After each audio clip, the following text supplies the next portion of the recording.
The food that we had brought with us was almost gone, and the land offered nothing but endless desolation. We had hoped to find supplies in the villages, but there was nothing, not even a scrap of bread. The Russians had burned it all. I remember the look in my comrades' eyes, once filled with hope, now hollow and haunted. Hunger turned friends into strangers. We barely spoke to each other, each man lost in his own thoughts of survival. We began to eat whatever we could find, roots, leaves, even the leather from our own boots. Some men resorted to eating the flesh of fallen horses, and even that began to run out. I could see men, once proud and strong, reduced to shadows of themselves. Their eyes were sunken, their cheeks hollow, their movements slow and labored. We were hungry, tired, and freezing, but we had to keep moving. We had to believe that Moscow would change everything. There were moments when despair almost overwhelmed us, when men would sit down in the snow, refusing to get up, their spirits broken. But somehow, the thought of our families back home, the belief that Napoleon would lead us to victory, kept most of us going. We pushed on through the cold, through the hunger, driven by a dwindling hope that Moscow would be our salvation, that all of this suffering would one day be worth it. The frost was relentless, gnawing at our limbs until we could hardly feel our fingers or toes. Some of the men began to hallucinate, speaking of warm fires and feasts that were nowhere to be found. The nights were the worst, hours that seemed to stretch on forever, filled with the cries of those who could no longer bear the pain. I remember one of my comrades, Pierre, sitting down in the snow one evening. He looked at me and said, "I can't go on. Tell my family I tried." I tried to lift him, to make him stand, but his body had given up. He simply closed his eyes and let the cold take him. It was moments like these that made me question everything.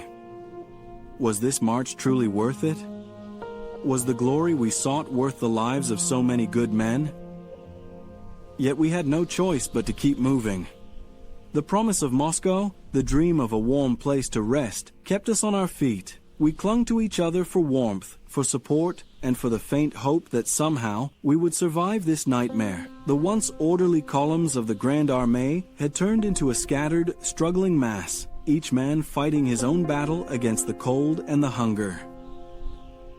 The camaraderie that had once united us was now overshadowed by the instinct to survive at any cost. And still, we marched, one foot in front of the other, through the endless snow, towards a city that seemed further away with each passing day. Despite the growing challenges, I remained resolute.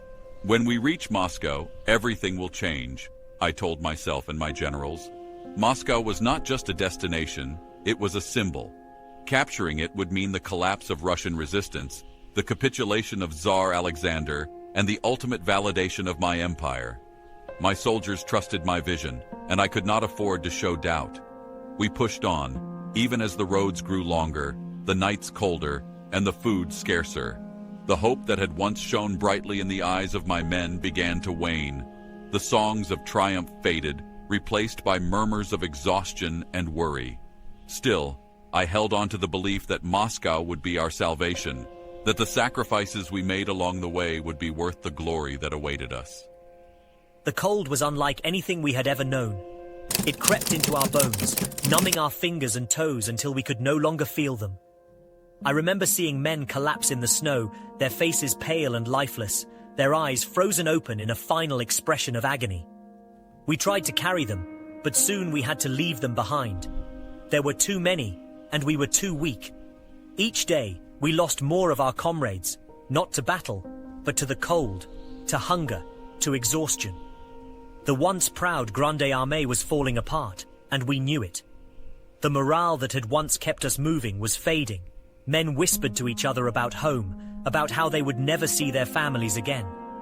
But we had to keep moving. The relentless march felt like a punishment, each step more painful than the last. We had to reach Moscow. It was the only hope we had left, the only promise of warmth, of rest, of salvation. We dreamed of finding shelter, of a place where we could finally stop and recover. But the reality was far harsher. With each passing day, the dream of Moscow seemed more distant, and the men who marched beside me became fewer and fewer. We were no longer an army. We were survivors, dragging ourselves forward in the hope that the next day might be better. As the days turned into weeks, the reality of the Russian campaign began to weigh heavily on us. Supplies were dwindling faster than anticipated, and the vastness of the Russian landscape seemed endless. The more we advanced, the more elusive our victory became. The Russian forces avoided direct confrontation, drawing us deeper into their territory, stretching our supply lines, and wearing down our strength. We encountered villages that had been abandoned and fields that had been set ablaze. The once united strength of Europe now faced an enemy that fought not with armies, but with the land itself, with the cold, the hunger, and the endless miles of emptiness. The first signs of real trouble appeared as the weather began to change. The nights grew colder, and a chill settled over the camp that no fire could chase away. The men who had once marched with such confidence now moved with heavy steps. Exhaustion was evident in their faces, and the once disciplined ranks began to show signs of strain. The Russian winter was coming, and with it, an enemy far more relentless than any army we had faced. The vast plains offered no shelter, and the cold began to seep into our bones. Still, I pressed on, convinced that reaching Moscow would bring us the victory we so desperately needed. I could not afford to turn back, not now, not when we were so close. Moscow. When we finally reached it, it was nothing like we had imagined. No grand parade, no cheering crowds, just silence and smoke. The city was empty, abandoned, and eerily quiet. We set up camp, but there was no joy, no sense of accomplishment. We were starving, and disease spread through our ranks like wildfire. The air was thick with the smell of burning wood, and the cold made everything feel even more desolate. I watched my comrades fall one by one, their bodies weakened by hunger and sickness, reduced to little more than shadows of the men they once were. We had marched all this way for what? For ruins? For death? The hope that had driven us forward had turned into despair. We were trapped in a foreign land, with winter closing in and no way out.